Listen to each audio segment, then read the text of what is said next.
اگر دباؤ میں آتے تو جو بڑی بڑی تنظیمیں ہیں جمعیت العلماء اور پرسنل لا بورڈ اور فلاں ان کا دباؤ قبول کرتے. اور سب سے زیادہ جو مسلمانوں کو نقصان پہنچا میں جو سمجھتا ہوں وہ کانگریس سے پہنچا ہے.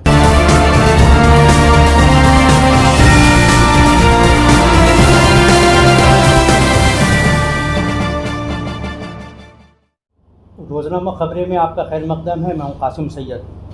اس وقت ہمارے ساتھ ہندوستان کے معروف عالم دین، محقق، مفکر، مدبر مولانا سید سلمان ندوی صاحب ہیں. آئیے ان کے ساتھ ملک کے موجودہ حالات اور کچھ دیگر مسائل پر گفتگو کرتے ہیں. مولانا سید سلمان ندوی صاحب، آپ کو روزنامہ خبریں میں خیر مقدم ہے. آپ کا شکریہ کہ آپ نے تھوڑا سا وقت دیا. مولانا یہ بتائیں کہ اس وقت آپ کا استقبال، خوش آمدید، بڑی مسرت ہے قاسم سید صاحب کہ آپ سے ملاقات ہو رہی ہے. ایک عرصہ ہوا ملاقات جے پور میں ہوئی تھی، اب پھر ماشاءاللہ ملاقات کا موقع آیا. جزاک اللہ. مولانا اس وقت ہندوستان میں بہت سنگین مسائل چل رہے ہیں. چھوٹی چھوٹی باتوں پر تنازعات پیدا ہو رہے ہیں، کبھی اذان پہ، کبھی نماز پر، کبھی کسی اور مسئلے کو لے کر. ان حالات میں نوجوانوں کے اندر بہت زیادہ بے چینی اور اضطراب پایا جاتا ہے. اسی کے ساتھ ایک احساس یہ بھی ہے، ہو سکتا ہے غلط ہو، کہ مسلم لیڈرشپ کی طرف سے جس طرح کا تعاون یا کمیونیکیشن ہونا چاہیے وہ نظر نہیں آ رہا ہے. ان کی آواز نہیں اٹھائی جا رہی ہے. ان کے اضطراب کو باہر نکالنے کی کیا شکل ہونی چاہیے؟ آپ ان کو کیا مشورہ دیں گے؟ میں ادھر چند سالوں سے خاص طور پر نوجوانوں کو خطاب کر رہا ہوں. دارالعلوم دیوبند، دارالعلوم ندوۃ العلماء، علی گڑھ مسلم یونیورسٹی، جامعہ ملیہ کے طلباء سے میں ملتا بھی ہوں اور اپنی بات ان سے کہتا بھی ہوں. جب قصہ سی اے کا چل رہا تھا اس وقت میں نے خاص طور پر یہ چاہا تھا کہ علی گڑھ، دیوبند اور ندوے سے کچھ ایسے نوجوان سامنے آئیں جو وہاں سے فارغ ہوئے ہوں اور ان کا وہاں سے اچھا رابطہ ہو، اور وہ یہ اپنے طور پر طے کریں کہ ان کو اس ملک کے لیے ایک نوجوان اچھی قیادت فراہم کرنی ہے. مشکل ہمارے یہاں یہ ہو گئی ہے کہ ہم ہر چیز میں روایت پسندی کو اختیار کرتے ہیں. مسئلہ علم کا ہو یا عمل کا ہو یا قیادت کا ہو، جو روایتی قیادت چلی آ رہی ہے 50 سال سے یا 60 سال سے، ہم سمجھتے ہیں یہ ہماری قیادت ہے، اور اگر اس قیادت کی طرف سے کوئی اقدام نہیں ہوتا تو ہم مایوس ہوتے ہیں، کبھی ٹینشن میں ہوتے ہیں، کبھی ریئیکشن میں ہوتے ہیں. میرے نزدیک یہ صحیح نہیں. جو پرانی اور روایتی قیادت ہے اس ملک میں میرے نزدیک اس کو ریٹائرڈ سمجھنا چاہیے، اور وہ معذور ہیں. ان میں سے کسی کی تو عمر ایسی ہے اور صحت ایسی ہے کہ وہ اب میدان میں قیادت نہیں کر سکتے ہیں، اور کسی کا دائرہ اتنا محدود اور تنگ ہے کہ وہ اس سے باہر نہیں نکلتے ہیں. ضرورت ہے کہ پوری ملت کی نمائندگی ہو. اگر ملت کے بڑے اداروں کے اچھے جوان فارغین آپس میں طے کریں کہ ہم لوگ ایک بورڈ تیار کرتے ہیں، ایک مشاورتی بورڈ، اور پھر اپنے میں سے وہ کسی کو امیر منتخب کر لیں، تو یہ عمل زیادہ بہتر ہوگا، مفید ہوگا. اس کے لیے میں لوگوں کے سامنے حضور اکرم صلی اللہ علیہ وسلم کی سیرت سے 2 دلیلیں پیش کرتا ہوں، 2 مثالیں پیش کرتا ہوں کہ نبی اکرم صلی اللہ علیہ وسلم نے جب مکہ مکرمہ فتح کیا، یعنی یوں کہیے کہ جزیرۃ العرب کو فتح کر لیا، کیپٹل فتح ہو گیا، تو اس وقت بظاہر یہ توقع کی جا سکتی تھی کہ مکہ مکرمہ کے جو لیڈر چلے آ رہے تھے ابو سفیان، آپ ان کو قیادت سونپ دیتے، یا اپنے چچا حضرت عباس کو قیادت سونپ دیتے. یہ بزرگ بھی تھے اور جو روایتی قیادت تھی اس پر عمل ہوتا. لیکن بالکل ایک نیا نام سامنے آیا حضرت عتاب ابن اسید کا، جو 18-19 سال کے جوان تھے، اور حضور صلی اللہ علیہ وسلم نے فتح مکہ کے بعد مکے کا گورنر ان کو بنایا. یہ بالکل ایک عجیب سی بات تھی، لیکن اس سے جو اشارہ مل رہا ہے وہ یہ کہ حضور صلی اللہ علیہ وسلم نے اس کی فکر کی کہ آپ کے بعد قیادت نئی نسل کے ہاتھوں میں آئے. جو پرانی نسل چلی آ رہی تھی وہ نسل اب وہ اتنی اہلیت نہیں رکھتی تھی. اسی لیے اب آپ مدینہ منورہ میں دیکھیے کہ جب پورا ملک فتح ہو گیا اور اب ایک سپر پاور سے ٹکر لینے کا مسئلہ تھا. اب سے پہلے ظاہر ہے کہ آپ نے موتا کے علاقے میں کچھ حضرات کو بھیجا تھا اور ایک جنگ وہاں پر ہوئی تھی، اور پھر تبوک کے سفر میں خود آپ تشریف لے گئے تھے، اور رومن امپائر سے اس وقت جنگ ہونی تھی، لیکن رومن امپائر نے پسپائی اختیار کی۔ لیکن اپنے بعد اپنی وفات سے پیشتر آپ نے حضرت اسامہ ابن زید کو کمانڈر ان چیف بنایا، اور سیرت کی تمام کتابوں میں یہ لکھا ہوا ہے کہ ان کو کمانڈر ان چیف بنا کر کہ تم کو جانا ہے، رومن امپائر سے ٹکر لینی ہے، اندر گھس کر ان کو رون دینا ہے، یہ الفاظ ہیں۔ اور حضرت ابوبکر صدیق اور حضرت عمر فاروق اور حضرت ابو عبیدہ ابن الجراح کو ان کے ماتحت کمانڈر بنائے، یعنی وہ عمر میں بھی زیادہ تھے اور مرتبے میں ان کو زیادہ شمار کیا جاتا تھا، لیکن حضرت اسامہ کو قیادت سونپی جو 18-19 سال کے جوان تھے، یعنی ادھر مکہ مکرمہ کی قیادت عتاب ابن اسید کو اور مدینہ منورہ کی قیادت اسامہ ابن زید کو۔ لوگوں کو تعجب بھی ہوا اور بعض لوگوں کی زبانیں اعتراض کی کھلیں، جس پر حضور صلی اللہ علیہ وسلم نے اپنی وفات سے پیشتر جمعرات کے دن مسجد نبوی میں تقریر کی اور ان لوگوں کو سخت تنقید کا نشانہ بنایا جنہوں نے اسامہ کی قیادت پر تنقید کی تھی۔ یہاں سے ہم کو سنت سے اور سیرت سے یہ راستہ ملا کہ ہمیں چاہیے کہ جب حالات خطرناک ہوں اور اس کی ضرورت ہو کہ اقدام کیا جائے، اور وہ اقدام حکیمانہ ہو جس میں بڑوں کی سرپرستی ہو لیکن قیادت جوانوں کے ہاتھوں میں ہو، تو ہمیں حضور کی سنت و سیرت سے یہ بات ملی۔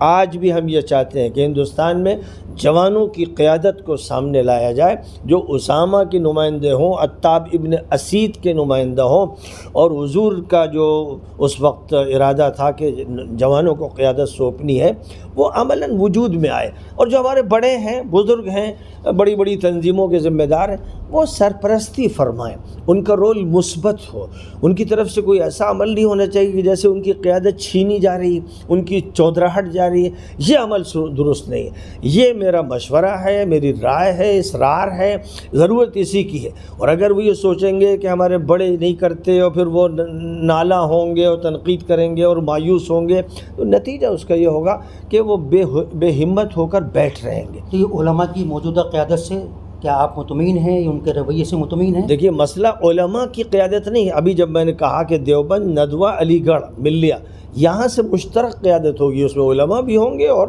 دانشور جو کہلاتے ہیں وہ بھی ہوں گے۔ تو آپ کیوں نہیں آگے آتے؟ آپ بھی تو نوجوان میں تو ظاہر جوان تو نہیں ہوں، لیکن میں خود اس کی دعوت دے رہا ہوں، تو اس کا مطلب یہ کہ میں جو بھی ان کو کمک فراہم کر سکتا ہوں، جو مشورہ دے سکتا ہوں، جو رائے دے سکتا ہوں، اس کے لیے حاضر ہوں۔ میں تو خود ہی کہہ رہا ہوں۔ ایک چھوٹا سا سوال، جی، آپ کے بارے میں ایک الزام یہ کیوں لگتا ہے کہ آپ کی فکر میں اعتدال نہیں ہے؟ آپ کوئی بات کہتے ہیں، پھر اس کے بعد آپ اس کی معافی مانگتے ہیں۔ دیکھیے، خلیفہ ملک المسلمین کے کہہ کر بغدادی کو خط لکھا، یا ابھی ایک تنازع پیدا ہوا تھا، اس کے بارے میں آپ نے پہلے کہا، پھر آپ نے معافی مانگی، تو یہ استقلال یا اعتدال کیوں نہیں ہے؟ دیکھیے، یہ جو کہتے ہیں ظاہر ہے کہ یہ بہت ہی چھوٹی عقل کے لوگ ہیں، تنگ دل ہیں، اور ان کی نگاہ بھی دررس نہیں ہے، اور یہ عادی ہیں الزام تراشی کے، فتویٰ بازی کے۔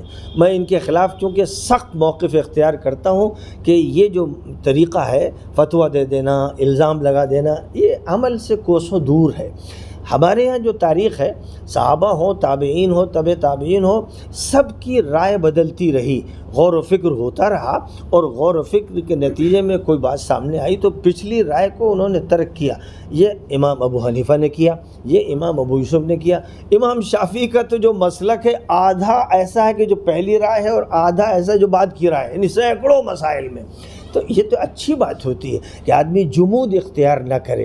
اس لیے مثلا میں نے جب یہ محسوس کیا کہ ابو بکر بغدادی نے لوگوں کو ظلم سے آزاد کرنے کے لیے ایک مہم چلائی اور اس میں انہیں کامیابی ملی، تو میں نے کہا بہت اچھی بات ہے، لیکن میں نے ان کو جب خط لکھا، کھلا خط لکھا، اور یہ کہا کہ میں چاہتا ہوں کہ انسانی بنیادوں پر معاملہ ہو، شیعت اور سنیت کی بنیاد پر تفریق حرام ہے۔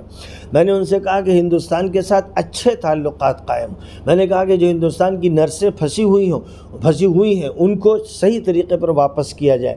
میں نے ان کو وہ باتیں لکھیں جو باتیں سب کو معلوم ہے، کھلا خط تھا، حکومت کے ذمہ داروں کو ملا، آئی بی کے لوگوں نے مجھ سے رابطہ کیا. میں نے سب سے کہا کہ بھائی میں تو ہیومنیٹیرین بنیادوں پر بات کرتا ہوں کہ اگر تمہارے ہاتھ میں طاقت آئی ہے تو تم ڈکٹیٹر نہ بننا. اسلام ڈکٹیٹرشپ کا قائل نہیں. تم بات کرتے ہو خلافت کی، تو خلافت تو امن و سلامتی کی ذمہ دار ہے، اور خلافت میں انسانوں کو حقوق دیے جاتے ہیں اور کسی پر ظلم نہیں ہونے دیا جاتا. خلافت ہم اس طرح جانتے ہیں. اور اگر خلافت ایسی ہے جو زیادتی کرتی، ظلم کرتی، گردنیں کاٹتی. اب اس کے بعد چونکہ جو حالات سامنے آئے کہ بھئی مسلمانوں کو کاٹنے میں لگے ہوئے ہیں، تو میں نے ان کے خلاف کتاب لکھی. پھر میں نے داعش کے خلاف پوری کتاب لکھی، اور اس کتاب کا انگریزی میں ترجمہ ہوا، ہندی میں ہوا، اور جو سرکار کے ذمہ دار ہیں ان تک میں نے وہ پہنچائی. اور ان سے پھر میری باتیں ہوئیں کہ میں پہلے یہ سمجھتا تھا کہ ان کا صحیح موقف ہوگا، لیکن جب اندازہ ہوا کہ وہ صحیح موقف کے قائل نہیں ہیں، وہ دہشت گرد ہیں، تو میں نے ان کے خلاف بولنا بھی شروع کیا اور لکھنا بھی شروع کیا. آپ کسی کے دباؤ میں تو نہیں آتے نا؟ تو آپ جانتے ہی ہیں اگر دباؤ میں آتے تو جو بڑی بڑی تنظیمیں ہیں، جمعیت العلماء، اوپس اللہ بورڈ اور فلاں ان کا دباؤ قبول کرتے، بیرونی دباؤ قبول کرتے، تو آل سعود کا قبول کرتے، آل نہیان کا قبول کرتے، جن کے پاس پیسہ بھی ملتا ہے، عزت بھی ملتی. لیکن میں نے دونوں کے خلاف مہم چھیڑ رکھی، اور یہاں کی بھی جو قیادتیں بیمار ہیں، کینسر زدہ ہیں، ان کے خلاف بھی مہم چھیڑ رکھی. اس سے کامیابی مل رہی ہے؟ اس میں بہت کامیابی اللہ کے فضل سے. آخری سوال چھوٹا سا، ایک آخری سوال آپ سے رہنمائی چاہیے. اس وقت ایسا لگ رہا ہے کہ بی جے پی ہو یا سرکار ہو، انہوں نے مسلمانوں کو کنارے لگا دیا ہے. موجودہ ان کے رویے سے ظاہر ہوتا ہے. ان حالات میں مسلمانوں کا رویہ کیا ہونا چاہیے؟ بی جے پی کو ہماری ضرورت نہیں ہے، سرکار کو نہیں ہے، تو کیا ہمیں ان کی ضرورت ہے؟ اگر نہیں ہے تو پھر ہم کیا لاہ عمل اختیار کریں کہ سرکار کے ساتھ؟ میں یہ سمجھتا ہوں کہ جو وقت کی حکومت ہوتی ہے اس کے ساتھ جو عوام کا تعلق ہونا چاہیے وہ رہنا چاہیے، اور حکومت سے غلطی ہو اسے ٹوکنا چاہیے، صحیح بات کی رہنمائی کرنی چاہیے. الگ ہٹ کر شور مچانا، ہنگامہ کرنا، یہ عاقلانہ طریقہ کار نہیں ہے. اور سب سے زیادہ جو مسلمانوں کو نقصان پہنچا، میں جو سمجھتا ہوں، وہ کانگریس سے پہنچا ہے. اور جو پالیسیاں 1947 کے بعد اختیار کی گئی ہیں وہ عملاً ہندو راشٹر کے قیام کی پالیسیاں تھیں. اور مسلمان جن کی انگریزوں کے دور میں، جبکہ انہوں نے لاکھوں کو قتل کیا، جو نمائندگی 35-36% تھی، وہ گر کر 1% بھی نہیں رہی. یہ ساری کارروائی کانگریس کے دور میں ہوئی ہے. اب ظاہر ہے کہ کیونکہ کانگریس مسلمانوں کو راضی کرنا بھی چاہتی تھی اور ان کے خلاف یہ مہم بھی چلا رہی تھی، اور ووٹ بینک اس نے مسلمانوں کو بنا رکھا تھا، تو بی جے پی کی جو پالیسیاں ہیں وہ کانگریس دشمنی میں مسلم دشمنی کی بنتی چلی گئیں. مسلمانوں کو چاہیے کہ حکمت سے کام کریں. وقت کے جو حکمران ہیں ان سے کہیں کہ آپ کا جو ایجنڈا ہے جس کو آپ بولتے ہیں، مثلا مودی جی لال قلعے سے جو تقریریں کرتے ہیں کہ سب کا ساتھ اور سب کا وکاس اور سب کا وشواس، میں نے شروع ہی میں مودی جی کو ایک خط لکھا تھا کہ آپ کی باتیں بہت خوبصورت ہیں، کاش کہ ان پر عمل ہو جائے. اس لیے میرا یہ مطالبہ ہے کہ جو بات آپ کہتے ہیں تقریروں میں اور لال قلعے سے کہتے ہیں، ان کو آپ اس طرح سے عوام تک پہنچائیے، اور جو آپ کی ایگزیکیوٹیو کی باڈی ہے اس پر اس طرح سے نافذ کیجئے کہ کہیں بھی اس کے خلاف عمل نہ ہو، اب لنچنگ نہ ہو، ذاتی نہ ہو، بے جا نعرے بازیاں نہ ہو. یہ عمل ہونا چاہیے. آپ مل کے سمجھائیے نا. نہیں، میں نے تو ان کو لکھا. راجناتھ سنگھ جی سے میں ملتا رہتا ہوں، آج ابھی مل کے آ رہا ہوں. 11 بجے میری ملاقات تھی، بہت اچھی ملاقات رہی، اور میں ان سے بہرحال یہی درخواست کرتا ہوں، اور وہ اچھا رسپانس دیتے ہیں. اور ان کے علاوہ جو بھی ذمہ دار، یوگی جی سے میں ملا تھا، ان سے بھی میں نے یہی باتیں کی تھی. انسانی بنیادوں پر ہمارے درمیان جو تعلقات ہونے چاہیے اور ہیں، ایشور نے، اللہ نے بنائے ہیں، تو ان کو ذہن میں رکھنا چاہیے. بہرحال چلیے. یہ تھے مولانا سید سلمان ندوی صاحب، جنہوں نے انتہائی بے باکی سے اور صاف گوئی کے ساتھ ہر سوال کا جواب دیا. اور یہ ہمیں امید ہے کہ آپ کو یہ مختصر مگر جامع گفتگو پسند آئی ہوگی. آپ اپنے کامنٹ سے ہمیں آگاہ کریے گا. بہت بہت شکریہ.